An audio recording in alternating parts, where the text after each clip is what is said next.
qui nous rejoint depuis l'Allemagne, déjà avec qui vous avez déjà peut-être eu échangé à maintes reprises ici sur la radio Afia News. Nous recevons aujourd'hui dans un contexte un peu différent. M. Sadio Barry, qu'on recevait en tant que, disons, animateur, en tant que homme de presse. Aujourd'hui, on le reçoit en tant que leader politique d'un nouveau parti qui a vu le jour il y a quelques temps de cela, donc qui fait aujourd'hui beaucoup parler de lui à travers les médias, à travers les réseaux sociaux, aussi à travers la presse, à travers les médias et bien d'autres aussi. C'est un honneur aujourd'hui de retrouver M. Sadio Barry dans cette émission ce soir avec de nouvelles couleurs. Bonsoir, M. Barry.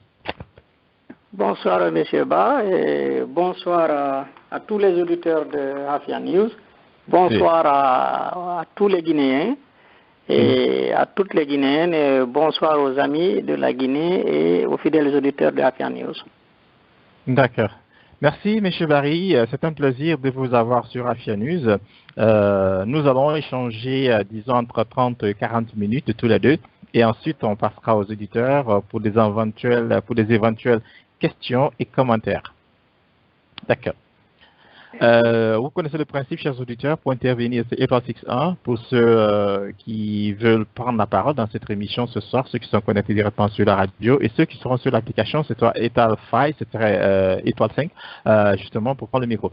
Monsieur Sadio Barry, de Sadio Barry d'étudiant dans les années 90, puis membre sympathisant du RPG, sans oublier aussi votre participation aux événements de janvier, février 2007, à aujourd'hui leader d'un parti politique en Guinée. Parlez-nous brièvement de ce parcours et surtout de votre source de motivation. Bon, je vous remercie. Je voudrais, avant de commencer, d'abord corriger un passage. Les événements de 2007 ne m'ont pas trouvé en Guinée. Nous avons bien sûr pris activement part à l'organisation de la riposte des réactions de la communauté guinéenne de l'extérieur et à la conscientisation et à la sensibilisation, à la motivation de la communauté internationale, notamment l'Union européenne, à intervenir en Guinée. On a activement pris part à cela à partir de la diaspora, mais je n'étais pas sur le terrain en Guinée. Ce que je pourrais dire sur ma personne, comme vous le dites, je m'appelle Abdoulaye Sadio Barry. Je suis né à Sigiri de père et de mère guinéens, qui et aussi sont nés de père et de mère guinéens. Alors, j'ai grandi à Cancan.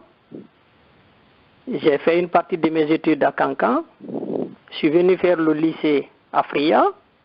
Puis, j'ai continué à Conakry où j'ai fait mes études universitaires avant de venir en Allemagne. J'ai fait l'électromécanique à l'université de Conakry où j'étais premier de mon option.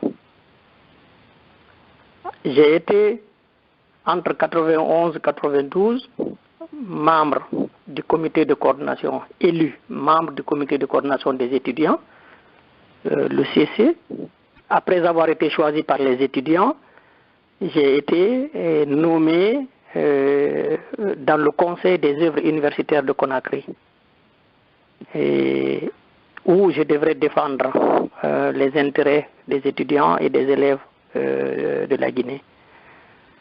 Alors, j'ai été aussi, ainsi j'ai pris part de façon active et d'ailleurs en tant que leader au grand mouvement des étudiants et élèves de Guinée de 1991 à 1992. Ici en Allemagne, j'ai continué les études où j'ai fait un diplôme d'informatique et j'ai fait partie des fondateurs du site Guinée Presse Info. J'ai été dans mes activités politiques et sociales en Allemagne. J'ai été choisi, élu vice-président du conseil d'intégration à Aachen, regroupant les partis politiques allemands, les organisations de la société civile et l'administration. C'était en 2010. Et entre 2010 et 2014, j'ai été président du conseil d'intégration et élu président du conseil d'intégration. Et à cette même occasion, j'ai été choisi et délégué de Aachen à la Commission nationale d'intégration de l'État de NRW, la Rhénanie du Nord-Westphalie. C'est l'État le plus peuplé de l'Allemagne avec 18 millions d'habitants. Bon, la dernière responsabilité politique que j'ai occupée avant la fondation de notre propre parti, c'était le secrétariat général du bureau exécutif national de l'UFD, du parti duquel nous avons démissionné en bloc lorsque son président a trahi pour rejoindre Alpha Condé. Voilà, c'est ce que je peux dire par rapport à cette question. D'accord, merci M. Barry. Il y a aujourd'hui près de, disons, environ peut-être de 200 partis politiques en Guinée et certainement beaucoup d'entre eux seraient ravis de vous avoir dans leur équipe. Cependant, vous avez préféré créer votre propre parti. Oui, comme vous le savez, en tant que journaliste, vous avez déjà vécu cela. Notre objectif n'a pas été tout de suite de conquérir un poste, de conquérir un pouvoir ou un intérêt quelconque. C'est pourquoi une grande partie des élèves et de ceux qui ont été élèves et étudiants dans les années 90, qui se sont toujours battus pour le multipartisme en Guinée, c'est notre génération qui s'est battue pour arracher de Lansana Conté le multipartisme intégral. Les leaders politiques Alpha Condé, Sirajo Diallo, Bama Madou et autres passaient par nous pour faire pression sur le régime militaire pour obtenir ce qu'ils demandaient. Et à l'époque, ils ont obtenu des conditions qui pouvaient mener la Guinée à la vraie démocratie, grâce à notre lutte. Mais vous avez constaté, nous nous sommes toujours battus, parce que nous, on n'a jamais cherché à prendre le devant. On s'est toujours battus. Tous ceux qui sont venus de l'extérieur ou qui sont de l'intérieur, qui disent se battre pour un changement démocratique dans le pays, nous les rejoignons, nous nous battons sur le terrain. Mais nous avons simplement constaté à chaque fois que le peuple a souvent gagné la lutte sur le terrain. Quand il y a des changements, ceux-là même derrière lesquels on se battait, dès qu'on les met en avant, dès qu'ils ont maintenant le pouvoir de décision, ils s'occupent de leurs intérêts personnels. Les problèmes contre lesquels les populations guinéennes se soulevaient et ces problèmes demeurent et même deviennent graves. Alors finalement, nous avons encore sous Alpha Condé, nous avons essayé de nous joindre à des aînés qui ont juré engager une lutte pour un véritable état de droit en Guinée, contre l'injustice que Alpha a essayé d'institutionnaliser en Guinée, et le racisme et l'ethnocentrisme, la division ethnique que le régime RPG a essayé d'institutionnaliser en Guinée. Ceux qui ont dit qu'ils se soulèvent contre ça, parmi nos aînés, on a dit bon, on vous accompagne. On s'est mis derrière les gens, et aussitôt que Alpha leur a fait une petite offre, Alpha leur a tendu la main, il leur a offert quelque chose de personnel, ils nous ont directement trahis, ils ont rejoint Alpha Condé. Eh bien, nous avons maintenant réfléchi. On a essayé de suivre maintenant les conseils de deux personnalités historiques. La première personnalité ici, dont j'ai essayé de suivre, c'est Albert Einstein. Albert Einstein a dit qu'il ne faut pas espérer que ceux qui on peut créer des problèmes, que la solution vienne de ces personnes-là. Qu'il ne faut jamais espérer trouver la solution des problèmes de ceux-là même qui en ont été les auteurs. Ça, c'est un. Diana Ross a dit une chose. Vous ne pouvez pas vous asseoir et espérer que d'autres personnes réalisent votre rêve à votre place. Eh bien, nous voulons le changement. Nous voulons être pris en considération en Guinée. Nous voulons améliorer les conditions de vie de nos populations en Guinée. Alors, nous devons personnellement nous lever et nous battre pour cela. Et le cadre dans lequel on peut le faire en Guinée, selon la constitution actuelle, c'est un parti politique. C'est pourquoi nous avons décidé de créer notre propre parti politique. Merci. D'accord. Merci, M. Barry. Pouvez-vous nous en dire plus sur le choix du nom ainsi que le logo du parti? Merci. Cette question revient toujours. Bon, comme nous l'avons déjà dit, comme je l'ai déjà dit plutôt à l'émission de Jacques Roger, et c'est écrit aussi dans nos statuts, l'emblème du BAG, c'est l'aigle brun, et avec en fond le soleil, c'est-à-dire c'est l'article 5 de nos statuts. Le soleil symbolise le pouvoir, comme vous le savez. Par sa lumière, il éclaire tout et permet de tout voir. Il organise et dirige notre vie, en fait. Et c'est ainsi que le lever du soleil symbolise la vie et le coucher du soleil symbolise la fin de la vie. Nous avons choisi le lever du soleil qui symbolise la naissance et la régénération. Parce que la Guinée a besoin aujourd'hui d'une renaissance en réalité. Nous avons besoin de renouveau en Guinée. Et quant à l'aigle, lui, il symbolise la majesté, le courage et la vision. L'aigle est un souverain, impuissant, il est rapide et il voit très loin. Il possède de grandes serres et des pattes puissantes pour saisir ses proies. C'est-à-dire, l'aigle ne fait pas partie de ces animaux, de ces chasseurs qui peuvent attraper une proie, mettre même presque dans sa bouche et quelqu'un d'autre vient lui retirer ça facilement. L'aigle ne perd pas ce qu'il a gagné. Il ne fait pas que voler, mais il s'élève plus haut. Il est intelligent et courageux, il affronte les obstacles, il sait saisir les opportunités et convertir une situation défavorable à son avantage. Et c'est pourquoi, beaucoup ne le savent pas, l'aigle, c'est le seul chasseur qui vole à travers la tempête. Le seul, même l'être humain, quand il y a la tempête, il essaie de se mettre à l'abri. L'aigle est le seul qui est capable de sortir, qui ose chasser dans la tempête. C'est-à-dire, quand il a un objectif, il ne recule jamais jusqu'à ce qu'il l'atteigne. Alors, il y a autre caractéristique qui accompagne, qui symbolise cet oiseau. L'aigle est fidèle à ses amitiés et à ses convictions. Imaginez bien, M. Ba, l'aigle s'en fout de rester seul. Vous savez, généralement, on fait certaines choses dans la vie parce qu'on a peur de la solitude. On veut toujours aller avec les autres, avec le courant. Mais l'aigle s'en fout de rester seul.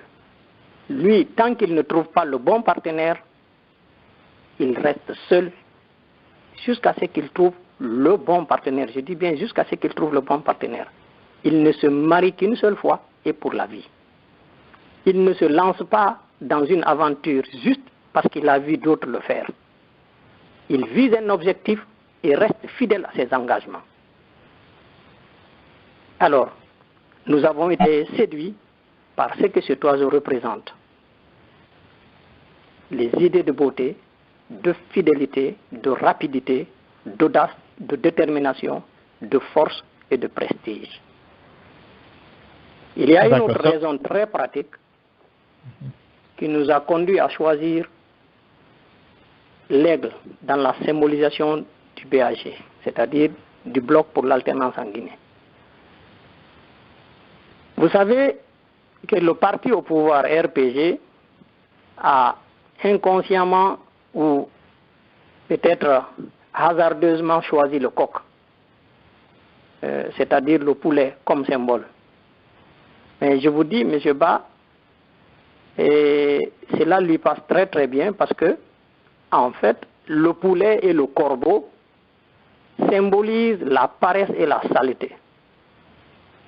Alors, quoi de mieux qu'un aigle pour chasser les poulets qui souillent actuellement notre pays.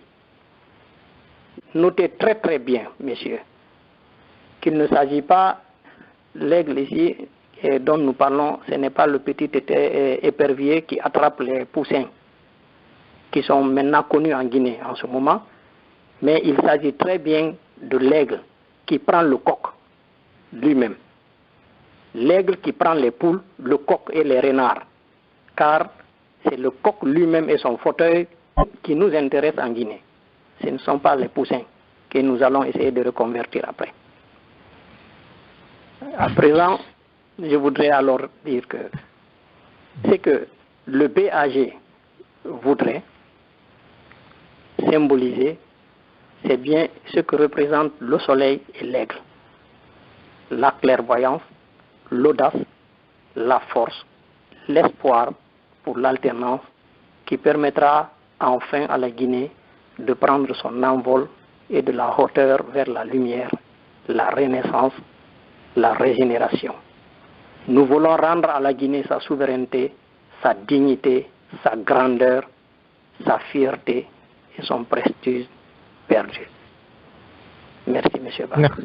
Merci, M. Barry. Votre parti s'inscrit dans un courant politique? Si oui, lequel? Vous savez, ce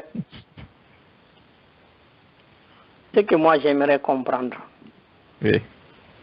Comment peut-on penser que la résolution des problèmes de la Guinée passe par l'appartenance préalable à une idéologie, à des courants contrôlés de l'extérieur?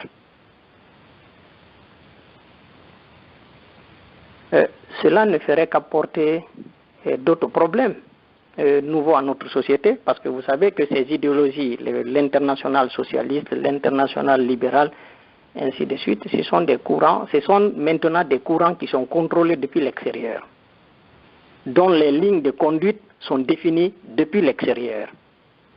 Eh bien, ces clivages-là ne peuvent qu'apporter d'autres problèmes à ce que nous avons maintenant en Guinée. En réalité, si nous essayons de nous y lancer.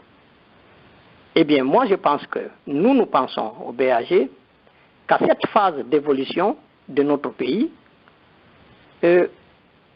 rentrer dans ces clivages qui ne répondent pas aux réalités de notre société ne serait pas une bonne chose. Et donc, nous refusons carrément d'aller dans cette aventure-là. Parce que choisir un courant politique affirmé à l'occidental, c'est décider de défendre non pas tout le peuple dans son ensemble, mais une fraction, un groupe d'intérêts donné. Parce que c'est ça en réalité les courants politiques, tels qu'on les voit à l'Occident, en Occident ici. Donc ce sont des groupes d'intérêts. Alors si vous choisissez un groupe d'intérêts, c'est que vous renoncez à défendre le peuple dans son ensemble. Vous vous battez pour des intérêts catégoriels. Ce que nous ne voulons pas faire. Nous, à ce niveau d'évolution de notre pays, le peuple tout entier a besoin du minimum existentiel de base. Nous, au BAG, nous n'appartenons en conséquence à aucun courant particulier et ne voulons pas qu'on nous colle une étiquette non plus. Nous respectons le choix de chacun pour autant qu'on respecte le nôtre. Nous nous battons pour des valeurs communes à tous les courants normaux possibles. L'état de droit, une justice équitable, l'eau potable, l'eau courant électrique, la formation, l'accès aux soins de santé et un environnement vital, décent, sécurisé et hygiénique. En ce moment, notre combat veut couvrir tous les Guinéens, les catégoriser gauche, droite, libéraux, etc. Ce n'est pas du tout adéquat en ce moment-là. Dès que vous parlez de gauche et de droite, vous savez bien, M. Ba, c'est que vous devriez également parler d'extrême gauche et d'extrême droite, n'est-ce pas? Si vous parlez de gauche, de droite, de libéraux, c'est que vous devriez aussi parler d'extrême gauche et d'extrême droite. Mais moi, je vous pose une question, M. Ba. Ces courants-là existent-ils chez nous? Bon, il y a par exemple le RPG qui se réclame du courant socialiste, le socialiste international, l'UFDG qui se réclame des libéraux et qui participe souvent aussi à des conférences et tout à travers le monde, bien sûr. Bon, mais quand il s'agit de la pratique sur le terrain, vraiment, il y a quoi de poser des questions sur la politique qu'ils appliquent sur le terrain, la perception, les projets et tout correspondent réellement à ce courant. Là, c'est une question qu'il faut se poser. Et là, c'est pas seulement au niveau peut-être de la Guinée, même en France aujourd'hui, on se pose beaucoup de questions. Les socialistes, par exemple, qui vont complètement de l'autre côté, les libéraux, bon, c'est une question qui mérite d'être posée, M. Barry. Et peut-être que vous êtes mieux placé pour pouvoir répondre à cette question pour moi. Oui, mais M. Ba, oui. Alpha Condé, il se réclame des socialistes, mais la plupart de ses amis, ceux qui sont même sur le terrain qui le soutiennent, généralement c'est des communistes, si vous suivez très bien les choses. Oui, ça fait, parce que Alpha Condé, je peux comprendre, il ne connaît pas les réalités de chez nous. Il a grandi en France, il n'a vécu qu'en France, il est parti en Guinée avec les colorations qu'il a. Vous comprenez? C'est un Alpha Condé, c'est un Français, c'est un Guinéen, c'est-à-dire c'est un Français raté, un Africain qui ignore des réalités de son continent. Il est venu de la France et il n'est pas prêt à appliquer, c'est-à-dire la gouvernance qu'il a dû suivre en France, mais il se réclame d'un courant qui est pratiquement étranger aux réalités de notre société, parce que c'est ce qu'il connaît. Mais regardez une chose, par rapport aux autres partis. Prenons, vous avez cité l'UFDG qui dit qu'ils sont des libéraux. Mais, M. Ba, vous avez remarqué lorsqu'il y a eu la convention des démocrates et des républicains aux États-Unis, l'UFDG est allé où? Ils sont allés où? Ils sont allés à la convention des démocrates. Oui. Ça, c'est pas les libéraux. Leurs partenaires devraient être les républicains. C'est qu'ils ne connaissent même pas et ce qu'ils veulent, ils ne connaissent pas à quoi ils appartiennent en réalité. Ils sont allés à la convention des démocrates au lieu d'aller à la convention de Donald Trump. C'est là-bas leurs partenaires en réalité. Les libéraux devraient aller chez les républicains. Maintenant, ça c'est ici en Allemagne, la fédération de l'UFDG, vous savez, elle fait ses réunions où? Mais dans les locaux du Parti communiste allemand, les Linke, ils font leurs réunions dans les locaux du parti. Donc ici, les gens avec lesquels ils composent, ce sont les communistes ici. Mais pourquoi ils ne vont pas à la CDU qui correspondent normalement? C'est-à-dire, je dis même CDU, ils devraient aller au FDP. C'est le FDP qui peut être le partenaire de l'UFDG en Allemagne. Pourquoi ils ne vont pas là-bas? Hein? Ils vont dans les locaux du Parti communiste. Les gens, c'est du n'importe quoi. Ils essaient de copier simplement parce qu'ils veulent obtenir, d'une manière ou d'autre, des soutiens à partir de l'Occident.